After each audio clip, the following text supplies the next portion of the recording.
Alors, coucou mes frères et sœurs, j'espère que vous allez bien et que vous portez très très bien. Je suis de retour aujourd'hui avec une nouvelle vidéo sur le thème de réveille l'Esprit de Dieu qui vit en toi. Waouh!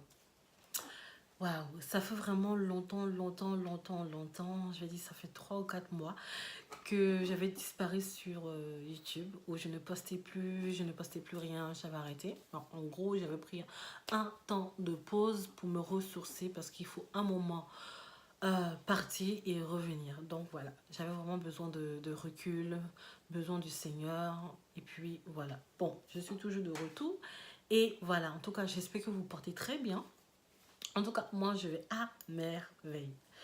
Donc, on va repartir sur le thème de la semaine. Alors, le verset de référence aujourd'hui est dans Galates 5, verset 25. Sans plus tarder, je vais vraiment lire le passage. Galates 5, verset 25 nous dit « Si nous vivons par l'Esprit, marchons aussi selon l'Esprit. » Je répète, si nous vivons par l'Esprit, marchons aussi selon l'Esprit. C'est quoi vivre par l'Esprit et marcher selon l'Esprit? Et pourquoi l'apôtre Paul disait dans ce passage, si nous vivons par l'Esprit, marchons aussi selon l'Esprit. On voit qu'il y a deux mots différents. Deux mots qui sont très profonds, qui sont très très profonds pour notre marche, pour notre intimité, pour notre vie avec le Seigneur. Deux mots très profonds, deux mots très très profonds, mais qui peuvent représenter aussi deux routes différentes. Alors, vivre par l'esprit, c'est quoi réellement vivre par l'esprit? Comment je peux donner ce thème de réveiller l'Esprit de Dieu en toi? Alors qu'en réalité, c'est le Saint-Esprit plutôt qui doit nous réveiller. C'est le Saint-Esprit plutôt qui nous donne la force de pouvoir marcher selon la volonté de Dieu. C'est le Saint-Esprit qui nous aide à réussir dans nos études. C'est le Saint-Esprit qui nous aide à pouvoir réussir dans notre travail. C'est le Saint-Esprit qui nous aide à pouvoir réussir dans notre projet. C'est le Saint-Esprit qui nous aide à pouvoir réussir même comment ça s'appelle, à élever nos enfants, à se soumettre à l'autorité de nos parents, à respecter nos parents et que même nos parents nous respectent aussi. C'est grâce au Saint-Esprit que nous arrivons plutôt à marcher avec amour, à marcher selon la volonté de Dieu. C'est grâce au Saint-Esprit. Mais pourquoi réveille l'Esprit de Dieu qui est en toi? Pour vous donner un exemple.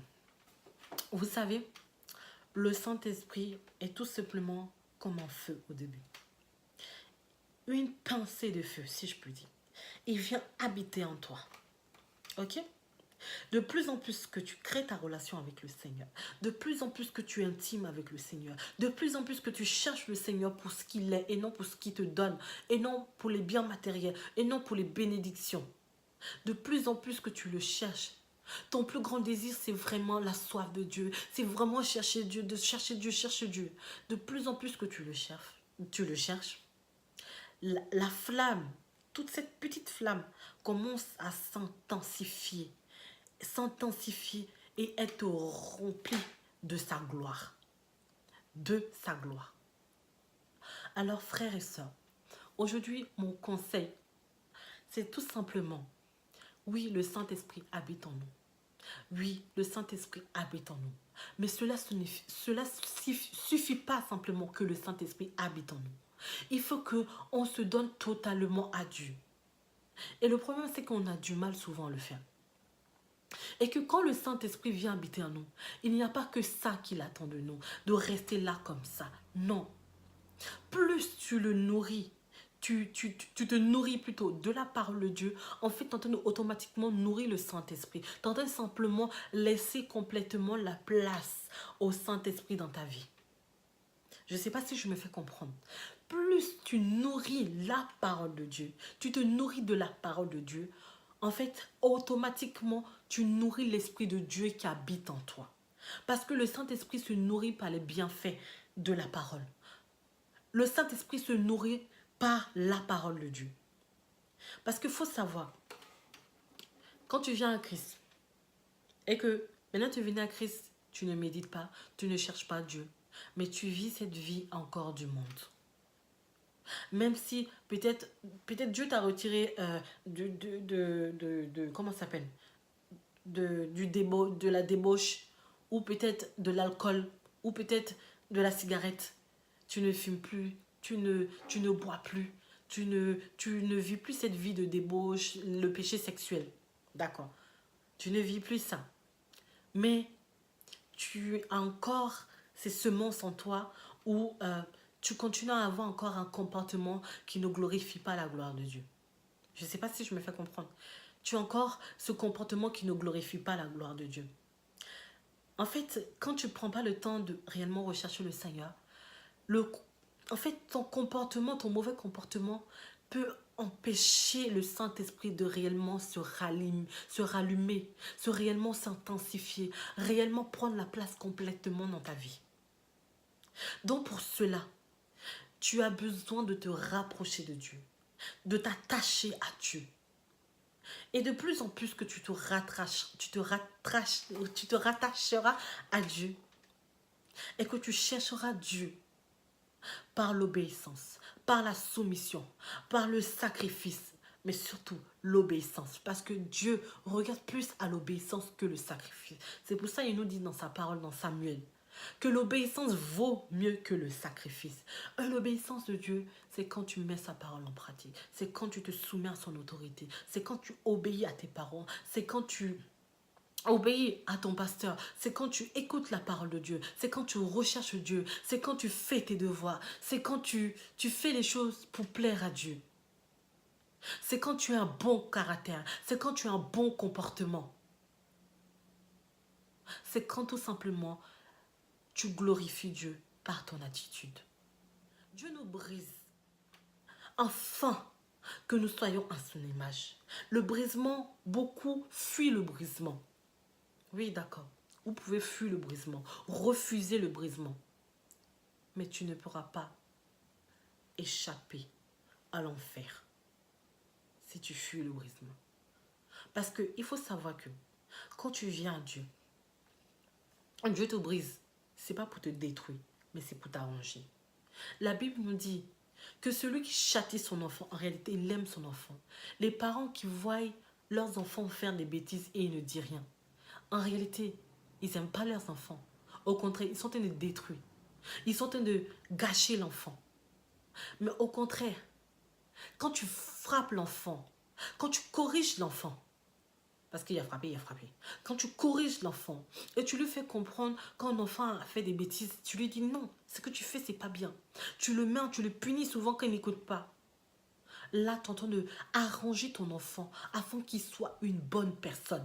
Et enfin que même quand on voit cet enfant, on dit en tout cas, les parents de cet enfant, ils ont bien élevé leur enfant. Toi-même, tu as la joie dans le cœur. C'est la même chose.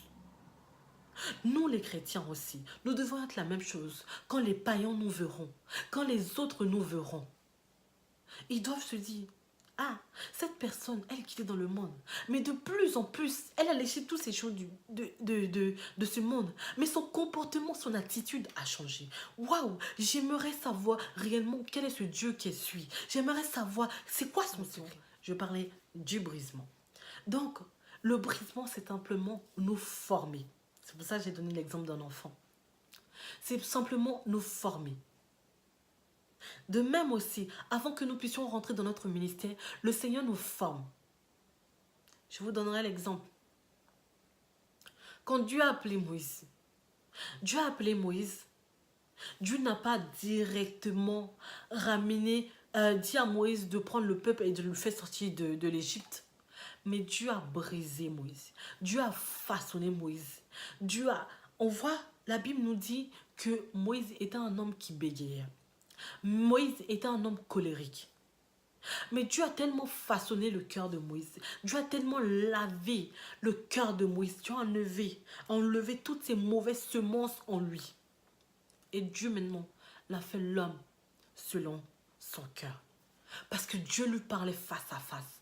Moïse avait un cœur de compassion. C'est-à-dire, peu importe ce que le peuple pouvait lui faire, peu importe ce que les murmures du peuple, peu importe ce que les blessures qu'il a pu avoir par ses frères et sœurs, Moïse s'humiliait tout le temps pour ses frères et sœurs. Moïse était un homme qui se levait pour les autres. Oui, Dieu a façonné le cœur de Moïse. Dieu a enlevé toutes ces choses colériques en lui, afin de lui faire l'homme comme ça qu'il était. Vous savez, c'est pour ça que je dis le brisement. Le brisement, le brisement et le brisement encore. Le brisement, Dieu enlève toutes ces mauvaises semences qui sont dans notre âme. Toutes ces mauvaises choses qui sont déposées dans notre âme. Il enlève, il enlève, il enlève, il nettoie notre âme. Il restaure notre âme. Il lave, il nettoie, il décharge toutes ces mauvaises choses en nous. Et maintenant, il fait de nous des hommes selon lui. C'est quoi les mauvaises semences? Les mauvaises semences peuvent être notre mauvais caractère. Oui, on vient à Christ. Oui, on a laissé notre vie du passé. Mais cela ne veut pas dire que c'est bon, on est arrivé. Il y a encore du travail à faire dans notre âme. C'est-à-dire, les mauvaises semences, c'est notre caractère.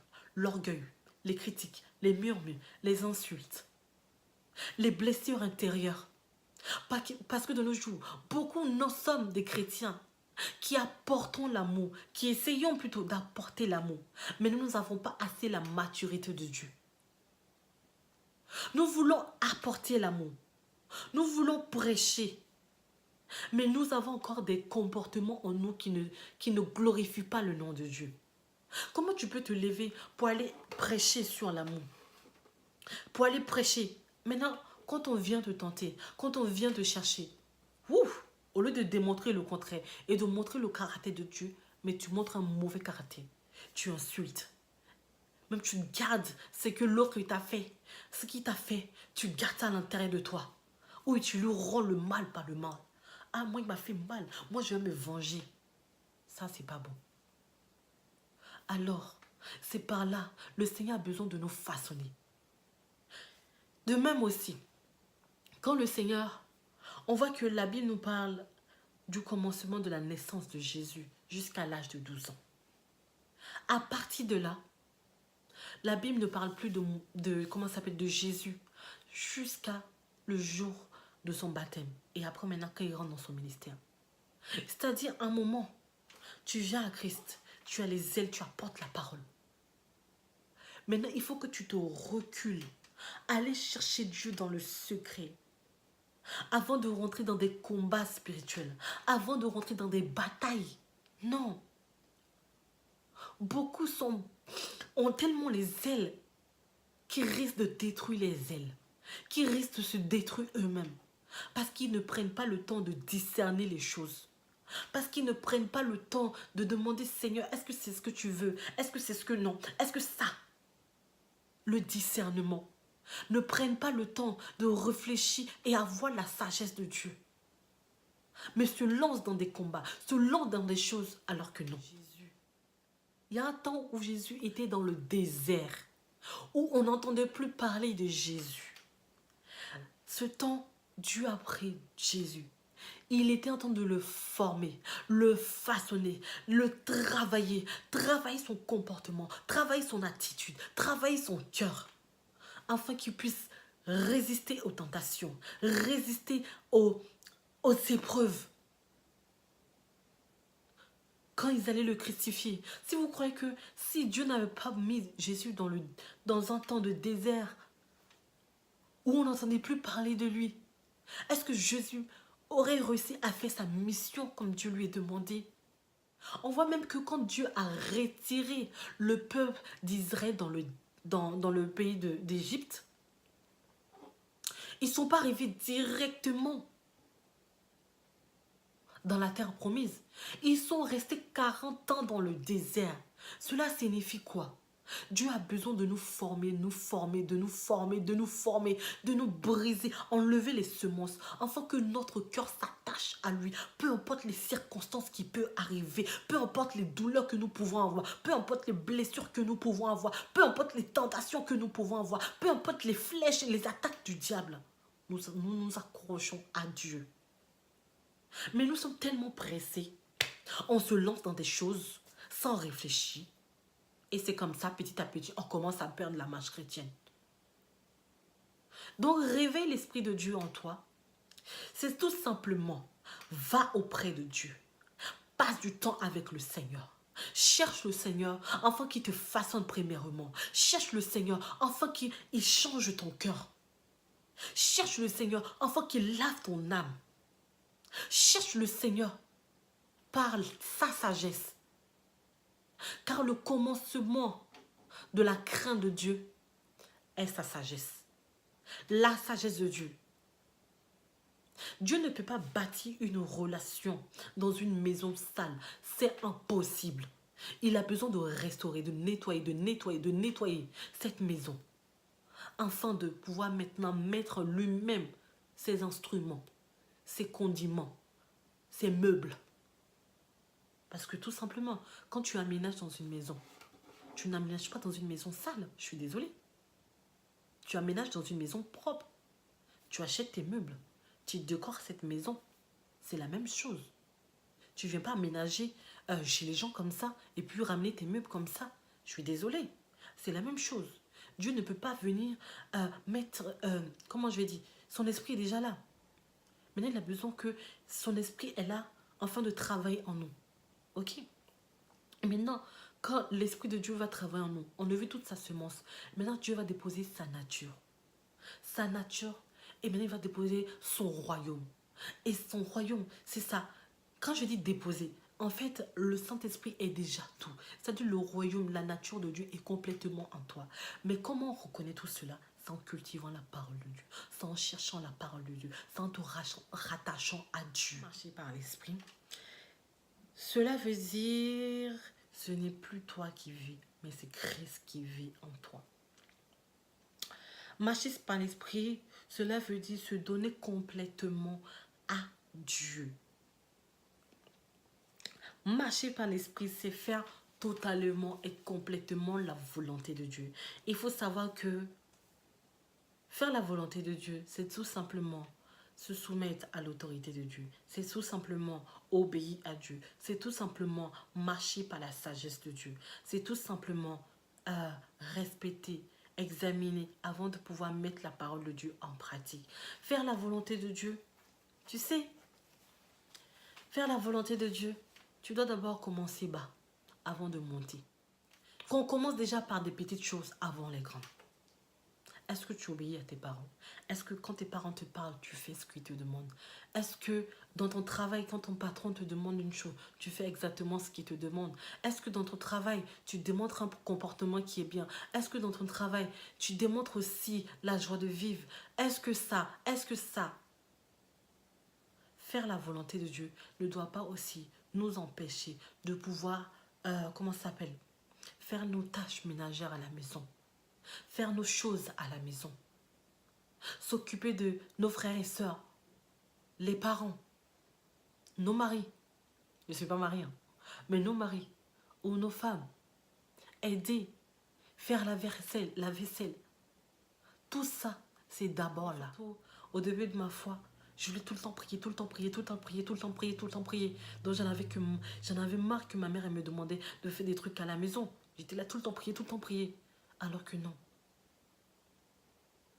Être chrétien, c'est aussi de se discipliner. Il y a les choses de la maison à faire. Et après, quand tu finis de faire les choses de la maison, tu prends du temps pour le Seigneur. C'est ça. Être chrétien, il faut savoir se discipliner, s'il vous plaît.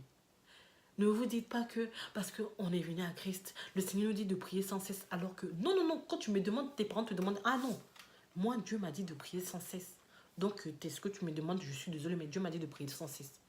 Non, mon frère, non, ma soeur. Discerner. Faire la volonté de Dieu, c'est tout simplement d'obéir aux personnes qui sont tout autour de nous. De nous soumettre à eux.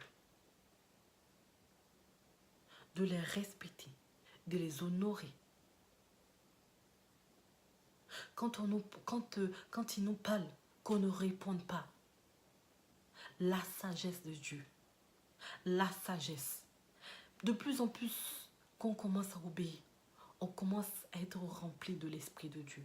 De plus en plus qu'on se soumet à la parole de Dieu, on commence à être rempli de l'Esprit de Dieu. C'est-à-dire, De plus en plus que tu obéis à la parole de Dieu, tu te soumets à la parole de Dieu, tu mets la parole de Dieu en pratique comme il faut, ton esprit se restaure, ton esprit se transforme, ton esprit se transforme. En même temps, de plus en plus, comme je disais, tes pensées se renouvellent par les pensées de Dieu. Et de plus en plus, tu n'agis plus comme toi, tu n'agis plus selon ta chair, mais tu agis selon l'Esprit de Dieu. De plus en plus, de plus en plus, de plus en plus, l'Esprit de Dieu se manifeste totalement en toi. Alors marcher par l'Esprit, c'est laisser le Saint-Esprit immerger ton cœur. Apocalypse 3, verset 20 nous dit, qui frappe à la porte. Si quelqu'un entend sa voix et qu'il ouvre la porte, il rentre, il soupire avec lui. Tu dois te laisser complètement à Dieu. Tu dois tes décisions pour tes études, pour ton travail, pour tes projets, pour ton mariage, pour ton mari, pour tes enfants, même ton style vestimentaire, tout ce que tu entreprends, tout ce que tu fais, demande l'accord de Dieu. Demande, Seigneur, qu'est-ce que tu en penses de ça? Qu'est-ce que tu veux me dire par là? Analyse les choses, discerne les choses. N'agis pas selon toi, n'agis pas selon la chair. Prends le temps avant de comprendre qu'est-ce que le Saint-Esprit veut te dire. Quand on prend le temps de lire ou méditer la parole de Dieu, demandons l'esprit du discernement, afin de pouvoir discerner. Saint-Esprit, qu'est-ce que tu me disais au fond de ta parole, avant de se lever comme ça? Parce que la Bible nous dit, j'ai compris une chose dans la parole, et je ne me rappelle plus c'est quel verset, mais la Bible nous dit, il y a un passage qui dit, avant de mettre la parole de Dieu en pratique, il faut que tu observes cette parole. Maintenant, quand tu vas observer, examiner la parole de Dieu, tu la mettras en pratique. Alors, j'aimerais tout simplement conseiller mes frères, mes sœurs, allons-y, allons au pied de Dieu pour travailler en nous. Si toi, mon frère, toi, ma sœur, qui essaye, et chaque fois tu te dis, tu n'arrives pas, tu n'arrives pas, tu n'arrives pas à changer, tu n'arrives pas, ne te décourage pas, ne baisse pas les bras, persévère, car la persévérance, tôt ou tard, portera le fruit. Va auprès de Dieu, demande au Seigneur. Et aussi, qu'il y a aussi, demande aux personnes qui sont tout autour de toi. Parce que souvent, on ne réalise pas notre mauvais comportement. On ne réalise pas notre mauvais caractère, notre mauvaise attitude. On ne réalise pas ça. Et tout simplement, c'est les personnes qui sont autour de nous, qui eux-mêmes voient la mauvaise chose en nous. Donc souvent, quand d'autres te reprennent par rapport à ça, ne prends pas en mal. Ne prends pas mal, retourne vers le Seigneur et travaille dessus. Quand tu n'arrives pas, demande au Saint-Esprit. Et le but du Saint-Esprit est là pour nous aider. Ne te décourage pas, persévère, persévère, persévère. Parce qu'un jour ou l'autre, tu changeras. Si tu as envie de changer réellement, tu changeras. Mais remets tout entre les mains du Saint-Esprit. D'accord. Beaucoup diront que Dieu regarde au cœur, Dieu ne regarde pas au physique. D'accord. Mais il faut savoir que une chose, c'est notre comportement, notre mauvais comportement ou notre comportement reflète tout simplement ce qu'il y a dans notre cœur. Donc oui, d'accord, tu pourras me dire que Dieu ne regarde pas au cœur, mais Dieu regarde au physique. Mais c'est tout simplement, notre cœur est tout simplement, notre comportement est tout simplement le reflet de notre cœur. Donc si tu as un mauvais caractère, un mauvais cœur, tu le démontreras par les actes. Si tu as un bon comportement, tu le démontreras aussi par les actes. En gros, si tu as un bon cœur, tu le démontreras aussi par les actes. Le Seigneur nous dit dans sa parole que vous reconnaîtrez les vrais par les fruits. Alors tout simplement, mon frère, ne te dis pas que Dieu regarde au cœur et tu t'en fous de ton comportement. Parce que notre vie, c'est ce que Dieu attend de nous. Notre vie, c'est notre caractère. Notre vie, c'est notre comportement. La vie que Dieu attend de nous, c'est notre attitude. Comme je disais tout à l'heure, c'est pas nous qui rallumons le Saint-Esprit. C'est le Saint-Esprit, au contraire, qui nous donne la force. Mais tout simplement, ce que le Saint-Esprit attend de nous, c'est que nous allons auprès de lui pour le chercher, pour prier. Comme Josué 1, verset 8 nous dit. la méditation, que ce livre de loi ne s'éloigne point de nous.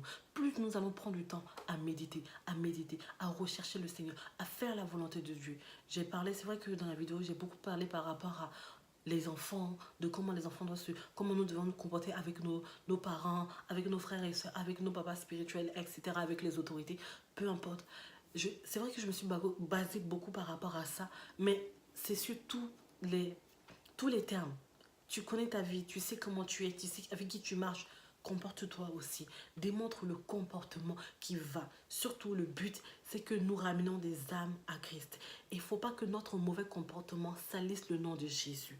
Parce que nous sommes à l'image de Dieu et à la ressemblance de Dieu. Donc, notre comportement doit tout simplement refléter Christ. Donc voilà, en tout cas j'espère que cette vidéo vous a béni, édifié, et merci encore à tous, que le Seigneur vraiment vous bénisse et abondamment, et on se dit à la prochaine, gros bisous. N'hésitez pas à me suivre sur mes réseaux sociaux, Snapchat, que je mettrai juste là, Insta, Femme de Feu, que je mettrai juste là, et mon Facebook, c'est ma page bien sûr, Femme de Feu, que je mettrai juste là aussi. Et bien sûr, maintenant je suis sur Twitter. Donc n'hésitez pas aussi à me suivre sur Twitter, que je mettrai juste là. Et bien sûr, à ma page YouTube, abonnez-vous. Continuez à vous abonner, continuez encore à m'envoyer des messages, continuez encore à partager et surtout à mettre des petits pouces et des commentaires juste en bas si vraiment vous avez aimé cette vidéo, qu'est-ce que vous en avez pensé, donnez-moi vos avis. Et puis voilà, en tout cas, soyez bénis et là je vais vraiment pour définitivement.